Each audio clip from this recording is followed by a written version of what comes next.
All right. It's happening, guys. The other half of Civil War press conference is starting. This time, I would very much like to welcome Team Cap. First on out of the gate, it's Paul Rudd himself.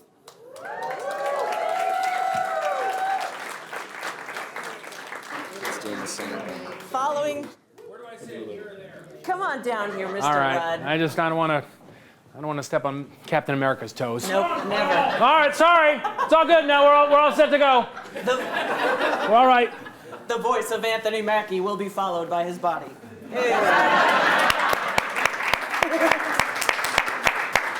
We love you, Detroit. Anthony, it's not Detroit. Oh, bet. Yeah, so awkward. Hi, Los Angeles. It's Sebastian, Stan. Get on out here.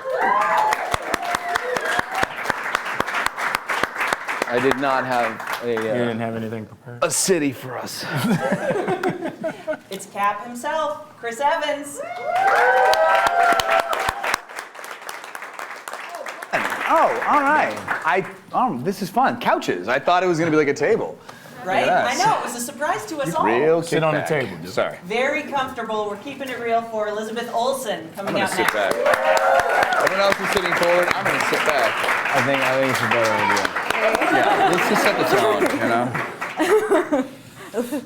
And then Real cool entrance. stalling perhaps to allow more microphones to be attached to Jeremy Renner. Yeah, we don't have to clap. We don't have to clap. No. We don't have to clap. Our director we have not yet heard from, Joe Russo. Deep.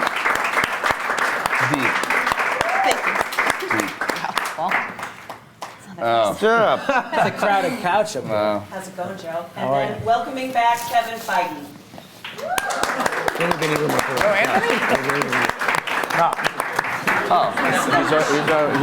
He opted for that front seat. Chris, I want to throw you the first question here. Because even though in the Marvel Universe and in previous movies, everyone in the film is so well represented and it's so balanced, do you feel an even bigger responsibility when you're a part of a movie whose first two words of the title is Captain America? There's pressure, but I don't think it's anywhere near the pressure that, to be honest, the people like the Russos or Marvel feel, because it honestly is.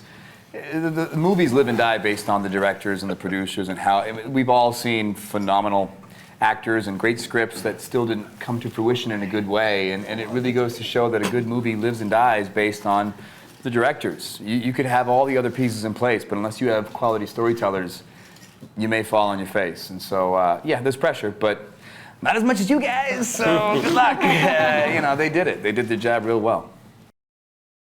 Joe, speaking to you as a director, but part of a team, that's a pretty rare thing to see, especially in a major motion picture, like two directors taking on several movies. Do you feel that you have particular strengths and Anthony has different particular strengths? That's a tough question. You're really Just putting me call on the it out. spot, What does aren't he you? suck at? Just kidding. Let's make it positive.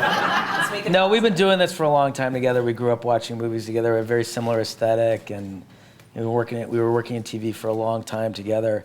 I don't think that there is no true division of labor for us. It's just a pure collaboration, and really, we always say that the only thing that is tricky for us is who has enough energy to get out of the chair to go speak to the actors after the take. But other than that, everything is shared equally. How difficult and challenging was it, and your considerations in the meld of the action of bringing it to life?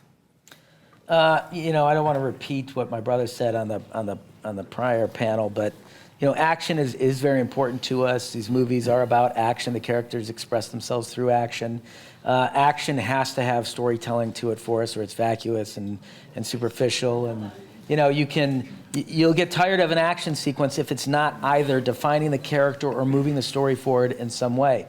It takes an incredible amount of effort, and thank God we have such an incredible team of collaborators, including Kevin and Marcus and McFeely and Nate Moore, who who works at Marvel as well, who can work with us and keep us honest in terms of the storytelling, and this cast, who are also the caretakers of the characters in a way that we never could be. It's by far and away the hardest thing to do on a film. The easiest thing to do on a film is when you have a Soderbergh level of cast like this to put down the dramatic scenes on camera, especially with actors of this caliber who have been playing these parts for this long. Those are some of the easiest things we do. Some of the hardest things we do is executing the action. And I think the toughest sequence by far in this film, which we literally probably just finished a week or two ago, was the airport sequence. It's filled with a lot of moving parts, a lot of different characters. You want to move each character forward. You want to make sure that you're not leaving anybody behind. I think we went well into the post process, still reshaping and rethinking and reconfiguring that sequence to make sure that it had its maximum storytelling thrust to it. It's been an interesting evolution. Your character, he was supposedly like protecting the true, like the old American values, and in this case, he's just rejecting the government control and Sure. maybe the United Nations. So I would like you to talk about that. That's very interesting in this movie. Sure. The way he's acting, right? Well, with regards to whether, that was always a concern, whether, the name America, whether or not that would kind of polarize certain audiences. But the truth is, the name America, I mean, what he stands for is something that's ubiquitous across the world. What he believes in, honor and morality and values, that's something you can find anywhere. But in terms of who he's been throughout the arc of his character, he's always kind of fought for the greater good. He's always kind of put the needs of the masses before his own desire, and that's exactly what's different in this film. Instead of kind of whoops, let's put that in my lap for a second. Instead of kind of dedicating himself towards what others need, in this film he kind of prioritizes what he wants, which is a departure from what he's normally allegiant to. So I think it's again, it colors the character in a really nice way.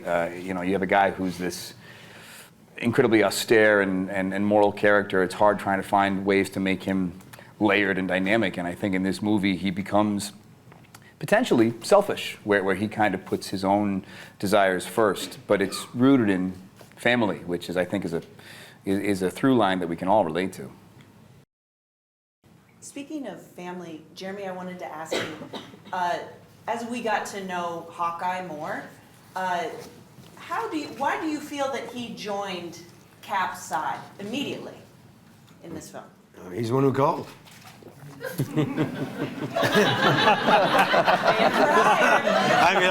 didn't write it. Talk to these guys. They wrote it. No, I think probably retirement's quite boring. And then go help a friend. It's not, and the moral compass is not far cry from Cap's sort of thinking as well. Anyway, at least that's how I see Hawkeye to be. We're sort of principled and. He owes a debt to Scarlett Witch, and her brother. So. Yep. When she's under duress, it's a call to arms for him. Yep. Hello, Jim McCory with GeekDad.com. Kind of an actor question.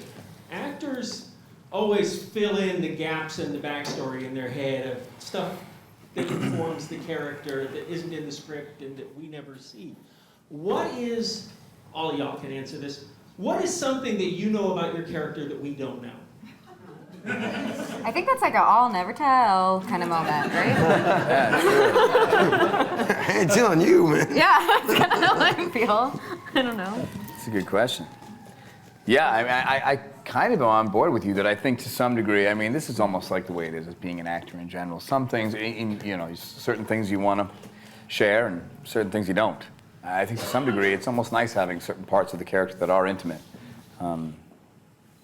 And ultimately, at the end of the day, these guys do a good job of fleshing out the tones that they want you to see better than we ever could. That's one of the things when I was just doing the interview with you guys, you two and Kevin and the Russos, and they were just talking about how they form these stories and form these arcs.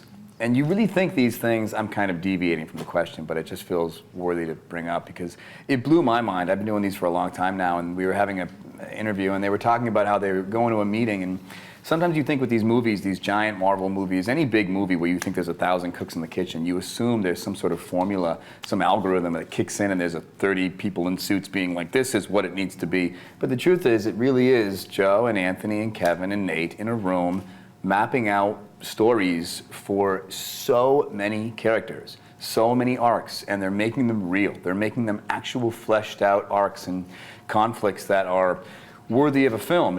All the explosions in the world aren't going to make you care, and it's nuts to think that it really comes from a few people's brains. And again, this is not exactly the answer to the question, but I think it was worth bringing up because it blew my mind, because I've been doing this for a while, and it was nuts to kind of realize it really does start from just a few people.